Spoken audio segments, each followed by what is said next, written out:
Hola, soy la Basmati. Tengo un vídeo que es arte y literatura y la Basmati. Hoy voy a hablar del expresionismo figurativo em, y de Francis Bacon. Voy a darme prisa porque nunca consigo hacer 10 minutos, siempre hago el doble. También voy a hacer un pequeño inciso y es que me gustaría hablar de literatura y arquitectura, porque, uy, de literatura también puedo hablar, pero vamos, de momento quisiera hablar de escultura y arquitectura del modernismo, del final del siglo XIX, y entonces, más que ir en línea recta, creo que voy a ir intercalando los escultores y los arquitectos, que además es curioso porque siempre que veo vídeos de arte nadie habla sobre los arquitectos, no termino de entenderlo porque yo ahora mismo quiero hablar de Le Corbusier, me he leído yo no sé cuántos libros, quiero hablar de Adolf Loos, quiero hablar de Alvar Aalto, quiero hablar de muchísimo porque el arte de hoy día no se podría entender sin ellos. Ellos son genios. Y lo mismo que pasa con escultores. Quiero hablar de Rodin.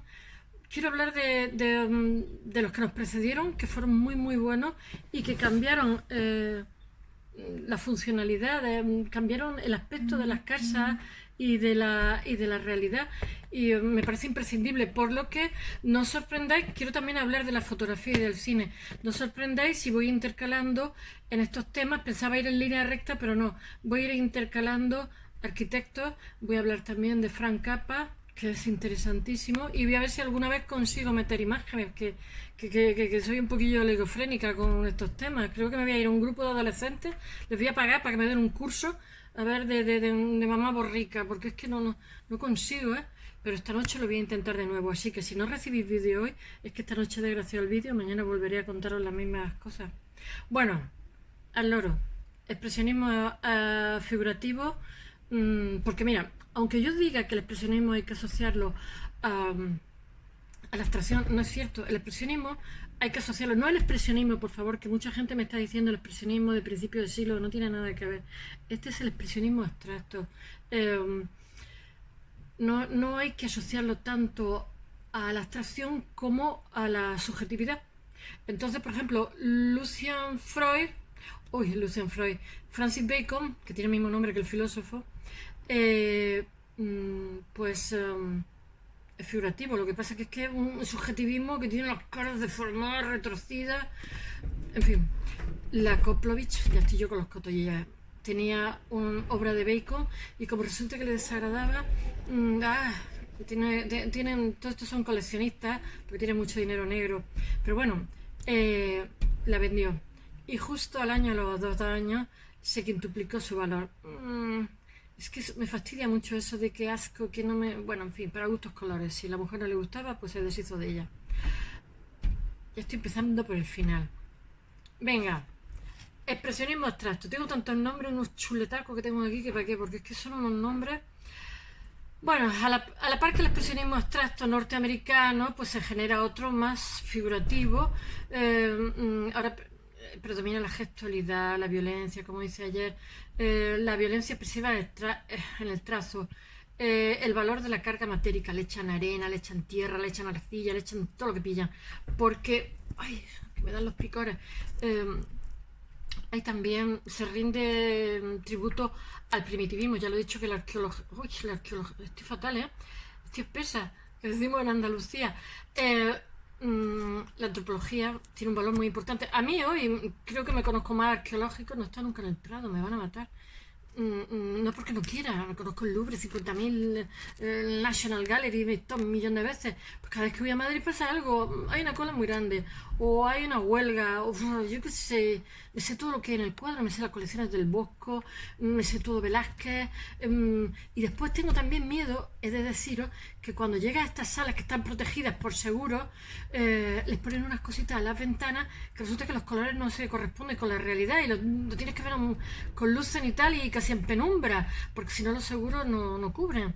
Y entonces pasa como la Capilla Sixtina, tengo miedo de cuando vaya a decir, pues, y por otro lado, las diapositivas que nos ponen cuando estamos en el colegio tienen un fondo blanco, con lo cual todo lo parecido con la realidad, mera coincidencia. Estoy fatal ya, estoy como Andy Warhol, prefiero ver la fotografía que ver la realidad. Mentira, prefiero ver la realidad, sobre todo el bosque, que me encanta. Y alguna vez lo haré. Pero bueno, espero que cuando vaya a Madrid, como siempre voy, con bodas, bautizos y comuniones, ¡buah! Ya me estoy dispersando. Bueno, vamos. El expresionismo figurativo. Hoy va de Francis Bacon, Lucian Freud y Frank Auerbach. Os voy a hablar del expresionismo figurativo con Francis Bacon y mañana hablaré del grupo Cobra, que son unos chalados que para qué, pero me encantan las cosas que hacen. Y hablaré también de Lucian Freud. Alfredo Auerbach, pues como que otros días, porque es que no me cabe tanta gente. En fin, pero hay muchos días y mucho por contar y mucho por hacer. Y a ver si alguna vez aprendo a meter la fotografía. Soy una torpe que para qué. Ya aprendí a meter la primera fotografía, pero no paso de ahí. Bueno, emerge, destaca Bernard Buffet. Hemos dicho que Francia tenía un papel central, aunque hay en Italia, en España, en Inglaterra. Destacan del expresionismo figurativo. Ya estoy leyendo la chuleta. Bernard Buffet, Francis Guber, se morían todos prontísimos. Veo las fechas y es que digo, madre mía. Jean Elion. Y los surrealistas como Balthus, que me cae más para allá que para acá, que era pedófilo. O los expresionistas radicales. Estas cosas no se dicen. O los expresionistas radicales como los ingleses Sutherland o Bacon, de quien voy a hablar. Y los miembros del grupo Cobra, que hablaré mañana. Mañana hablo de Lucian Freud y del grupo Cobra. Bueno, la chuleta. Francis Bacon. En la escuela se forma lo que se llama la Escuela de Londres. Pero mirad, no hay nada por generación espontánea. Me paso la vida diciéndolo. Y bueno, estos últimos artistas evolucionan de forma independiente en relación con la marcha, como son isleños, con relación a la marcha de las vanguardias. Pues desde los años 30 el núcleo de la pintura figurativa va creando su propia vía, cuyo resultado después de la guerra es la Escuela de Londres. Para interpretar a Bacon, Bacon tiene sus antecedentes, por mucho que le influya a Goya, por mucho que le influya a Velázquez, ahora lo contaré. Hay que entender a Stanley Spencer, que hace un arte visionario, y a Paul Nash, que también es muy conocido, que desarrolla el surrealismo, y a Graham Sutherland con sus crucifixiones germanas de la Grunewald, como se llame. Toda esta tradición que precede propicia la aparición de la posguerra en la Escuela de Londres, ya que no hay nada por generación espontánea, como lo he dicho. Pero quien ocupa un lugar central en la figuración europea es Francis Bacon, de quien voy a hablar. Es tan gigantesco que cuando encuentro gente de esta tan mostrenca, no sé qué omitir y qué destacar. Porque en realidad casi siempre suelo destacar lo que conozco de ellos, que eso tampoco... También es injusto. De Francis Bacon voy a destacar solamente 3 piezas, porque si no, los árboles no nos dejan ver el bosque. Si me pongo a enumerar obras interesantes, obras conocidas, obras que contar, pues al final no, 10 minutos da para poco la cosa. Hay que destacar también al grupo Cobra, de quien hablaré mañana, que en realidad son Copenhague, Bruselas y Ámsterdam, que eran las 3 ciudades de donde procedían. Pero bueno, que son de Karen Aspel, Conta Corneille y Asger John, que es súper conocido. Son muy de trazar y son muy gestuales, ya lo veréis. Pero su obra es imprescindible. Para el siglo XX hay que saberla sí o sí. Recordad, Grupo Cobra. Bueno, a Francis Bacon le he puesto Bacon el inquietante. Os voy a decir una frase. Algunas veces cojo frases porque me leo artículos. Intento leerme libros cuando son muy bestias, pero otras veces me leo muchos artículos. Dice: quisiera que mis pinturas se vieran como si un ser humano hubiera pasado por ellas, como un caracol, dejando un rastro de presencia humana, como el caracol que deja su baba. Él nace en Dublín el 28 de octubre de 1909 y muere en Madrid de un infarto, donde tenía un amante español. Él de todas formas venía mucho a Madrid porque le encantaba el Prado, y además él dice que su obra se basa vamos, lo dice él, en la Venus del Espejo de Velázquez. Bueno, Velázquez se lo sabe para allá y para acá. Y tenía una amiga que era la jefa de restauradora del Prado, y entonces le decía por favor que lo dejara ver el lunes. Su amiga la acompañaba, y su amiga le dio un artículo de ella que dice que siempre veían lo mismo. Veían a Goya cuando Neptuno se come a su hijo, ahí, y veían Velázquez, eh, siempre lo mismo, decía siempre lo mismo, vino años y años y años y siempre veíamos lo mismo. Y se pasaba un montón de rato en silencio mirando y mirando y mirando. Y después la restauradora me ha parecido interesante coger frases de ella porque los restauradores, los buenos, yo soy un curso, he hecho un curso de restauración, he hecho un máster de restauración en la Politécnica de Valencia. Y en contra de lo que la gente se puede creer, porque los de arte desdeñamos mucho a los... Bueno, los de arte tenemos mucho ego y nos desdeñamos unos a otros, somos como... ¡Ah! Nos pegamos bocados. Los escultores no pueden ver a los pintores porque la escultura de acción y la pintura en sí misma miento. Pero a los de restauración los miramos como gentucilla, pobre. Pero eso es un error, porque yo hice restauración de pintura mural y conviví con otros restauradores y me di cuenta que los que sacan cabeza son los restauradores que son buenos artistas. Entonces, para ser restaurador de un museo del Prado hay que ser buen artista, porque, claro, tienes que poner pintura, en el caso de la pintura, tienes que poner pintura donde no hay. Y como no seas listo sabiendo las mezclas, que son a partir de otras mezclas que se llaman colores rotos, pues haces unos pegotes que ni te cuento, ¿sabes? Y este era buen artista. Entonces nos da varias claves de la pintura de Bacon. Ella compara, o sea, está dándose cuenta en qué se está fijando, porque Bacon busca la pincelada que da Velázquez y que da Goya, y los colores que usa para la espacialidad, etcétera. Y Velázquez es muy escueto. Ahora lo cuento porque si no, siempre os cuento el final. Verás que era puro ahorro, puro ahorro. Y entonces pinta poco, empasta poco, pero va a tiro fijo. O sea, ya tiene la idea de la composición, ya tiene tal, antes de empezar. Y eso este hombre lo aprovecha muchísimo. Y esta mujer comenta varias cosas que a mí me han parecido muy interesantes de poner, las pongo en el blog. He puesto unas cuantas nada más. Las pinceladas del cuello y tal, que se las copia uno o otro. Es que, mirar, por mucho que digan de los plagios, ¿de dónde partimos? Nadie parte de cero. Partimos de los genios que nos precedieron. En fin, que me voy por los cerros de Úbeda. Vamos a ver. Bacon es autor de 584 pinturas y alrededor de 600 dibujos. Él tuvo una infancia dificilísima. Su padre era un oficial del ejército, que en realidad era australiano, pero se casó con una inglesa, se hizo inglés y era del ejército inglés y entrenaba a caballo. De tal manera que Bacon todas las mañanas, ¡ay, qué maruja que soy, que voy a contar los chismes! Todas las mañanas pintaba su hora, así como un albañil, ¡pam! Madrugaba, tic, tic, tic, y a mediodía se cambiaba de ropa y se iba a las apuestas de caballos porque sabía un montón, sabía criar en ese ambiente. Entonces, a raíz de la Primera Guerra Mundial, pues se hace dificultoso que su padre se mantenga allí en Dublín entrenando caballos para las carreras. Entonces están continuamente viniendo a Inglaterra, yendo a Inglaterra y tal. Y en 1925 se viene a Inglaterra. él es homosexual, que en realidad hoy no nada. Pero entonces su padre se da cuenta que tuvo una infancia regular. No le permitieron estudiar demasiado, tuvo una infancia bastante modesta. Entonces su padre se da cuenta a los 16 años, lo echa de casa. Pero después piensa que lo tiene que hacer un hombre y que lo quiere curar. Entonces lo manda con uno a Berlín. Y entonces, pues él a Berlín y a París. Entonces, curiosamente, con el que lo manda, no sabe que también es gay. Y entonces él cuenta, veis, con muerto de risa, que seduce al acompañante que lo tiene que hacer un hombre. Y bueno, y entonces cuenta de esos años de conocer Berlín y conocer París, que le resultan maravillosos porque accede a infinidad de obras, porque él es una inteligencia natural, él es un genio. Y aunque no ha tenido medios en la infancia, tiene el instinto del arte, y entonces se dedica a ver pues cantidad de autores famosísimos que le han precedido, y entonces toda su formación es gracias a que lo quieren hacer un hombre, lo que lo hacen es un pintor. Pero así todo él sabe que tiene carencia.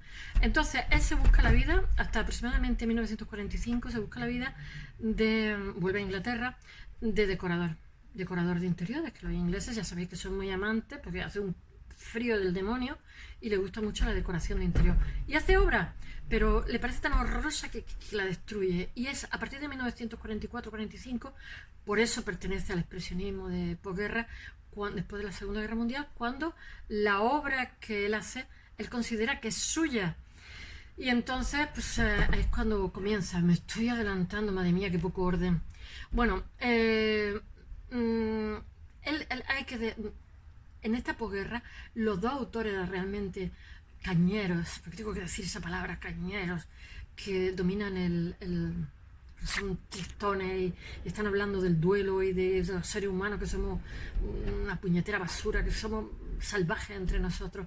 Los que hablan de esa tristeza existencial son Giacometti, el escultor, que hace unas figuras que son, Alberto Giacometti, que son así como muy tristes, con la boca abierta, y muy delgadita, y Bacon. Ambos, Bacon retrata a los individuos como animales. Sus caras suelen tener la boca gritando en silencio.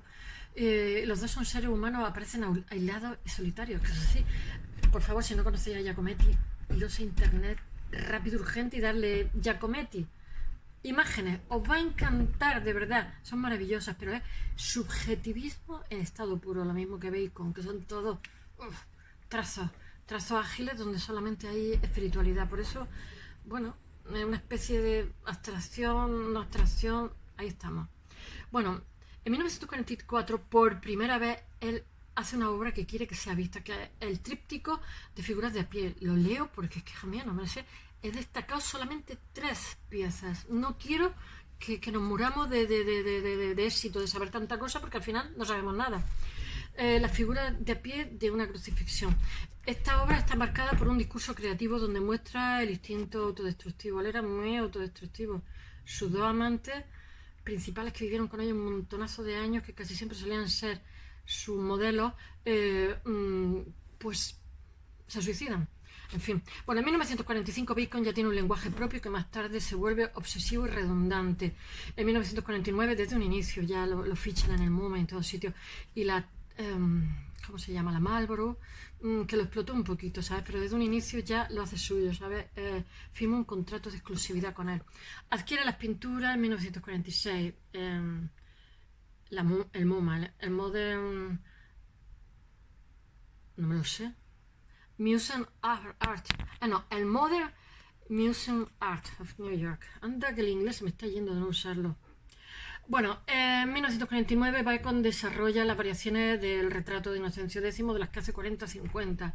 Le fascina Velázquez, ya lo he dicho. Velázquez y Goya, la última época de Goya. Con frecuencia Bacon se asoma al Prado, os he dicho que va con Manuela Mena, que la acompaña en todas las visitas, que se tira horas mirando lo mismo. Esta dice que ya le daba hasta abismo, porque siempre a la obra de Velázquez y Goya. No mira ni Bruegel, ni Tiziano, ni el Bosco, ni Rubens, porque sabéis que los austrias tenían unas colecciones alucinantes. Eso lo he mirado en un artículo del País. Por favor, cuando queráis saber, las entrevistas son maravillosas, porque yo, aparte de leerme las vidas, bueno, las conozco porque las he estudiado en otra época, yo digo, bueno, vamos a mirar otra visión de la gente que esté menos contaminada, que no sean artistas. Pero al final acabo viendo que se dedican a esto. Bueno, cuenta que sus visitas al pintor eran siempre repetitivas, siempre eran mirar 16 pinturas, que se las sabía de memoria, pero que siempre encontraba algo nuevo, porque él quiere resolver temas que... con los años aprende que todas estas pinturas que observa, mucho más que figuras como la del soldado romano. Él también ha cogido cosas del Greco, cayéndose la resurrección. Esto es lo que está contando la restauradora, que lo he puesto porque me parecía muy interesante. Dice, cayéndose de espalda de la resurrección, una pieza del Greco, y se muestran los desnudos invertidos que reiteran la década de 50 y 60, o del Papa Inocencio de Velázquez, en el que realiza 50 veces, entre 40 y 50 veces. Bacon le preocupa, a Bacon lo explotaban un poquito su círculo, ¿sabes? A Bacon le preocupa la manera de aplicar la pintura. Y Manuela Mena indica que en una entrevista al País que la línea negra de la manga y la piel ante la figura de un paisaje en 1945 es igual que la de las meninas. Que pegamos copiotes, que es necesario. Y Bacon no copia, es él, lo mismo que el Quijote y Shakespeare, como he dicho, que hay que resolver cosas y otros ya lo hicieron. Después sigue explicando esta restauradora que el Papa Inocencio I en 1951 utiliza el negro brillante en la cabeza y retoma una tradición anterior de los pintores clásicos. Hace esto para conseguir espacio y separar la cabeza del fondo. Que copiamos. A los que seáis pintores que me sigáis, sigáis, que copiamos. Una cosa es copiar 100%, otra cosa es tomar recursos que otros ya han hecho, porque para solucionar cosas se necesitan recursos. Sigo. El empleo por parte de Bacon de una línea ancha de color fuerte para perfilar el cuerpo cuenta con un precedente de las pinturas negras de Goya, sobre todo en Saturno devorando un hijo, lo que os he dicho antes. Después, Bacon le obsesiona Cuando vino una vez un crítico norteamericano, y los críticos, hija mía, estos de historias del arte, que ni son historiadoras ni son artistas, siempre se creen la paleta de colores, y que me entra ganas de disparar cuando digo esa frase. Bueno, le dice que cuando le pregunta qué para él es el arte, como usted tiene una formación pragmática, le dice, pues mire usted, si quiere usted saber algo de arte, vaya usted al Prado y mire usted la Venus del Espejo. Y entonces aprenderá, entenderá usted el arte y entenderá las cosas que yo he hecho. Toma corte. Y entonces le pinta a su amante durante 10 años, que también se suicida con alcohol y pastillas. Lo pinta porque es muy destructivo y muy sádico, pero es también muy buen artista. Le pinta el cuello, el cuello de la Venus del Espejo de Velázquez a su amante, hombre. Bueno, también utiliza el carmesí, el blanco, el gris metálico y una piel clara y luminosa. Las cabezas, la segunda versión del tríptico de 1988, porque empieza con unos trípticos. Él dice que le fascinan los trípticos, que eso lo toma de los renacentistas, porque le fascina el cine. Es como un proceso, ¿no? Ver un tríptico. ¿Qué es lo que más le gusta a Bacon de Velázquez? Pues que Velázquez era minimal con los trazos, hace poquísimo con los trazos, o sea, utiliza apenas nada, es de una economía de recursos que para qué, con el pincel, y entonces da un solo toque, y esta economía de medios la lleva al extremo y también al sentido del espacio. Eso es lo que más le fascina de Velázquez. Entonces él toma el sentido del espacio de Velázquez. De nuevo hay que pensar en la Venus del espacio, y entonces pensar en trabajar como Velázquez implica una actitud, no es copiar, por eso justicia eso de que copias, no, lo que copia es la actitud, la forma de ver la realidad, la forma de interpretar. Y entonces Velázquez era una persona que llevaba una idea de antemano, iba muy planificado a la hora de pintar, pero resulta que eso entra en contradicción con lo que dice Bacon, porque Bacon dice una frase que dice como que la inteligencia jamás crea arte, jamás crea la pintura, porque él dice que el arte lo crea el instinto, pero arte, sin embargo, Velázquez era muy intelectual y además había leído bastante, eso se ha visto en su biblioteca. Tiene como una inteligencia pictórica, aunque tiene también un instinto maravilloso, porque crea también el segundo plano, la subjetividad. Bueno, otro día hablaremos de Velázquez. Velázquez pinta muy deprisa, pero planifica muchísimo antes de poner el pincel en el lienzo, porque después con un toque lo soluciona. Y cuando empieza, tiene una idea de lo que va a hacer. En fin, that's all. Besos y hasta mañana.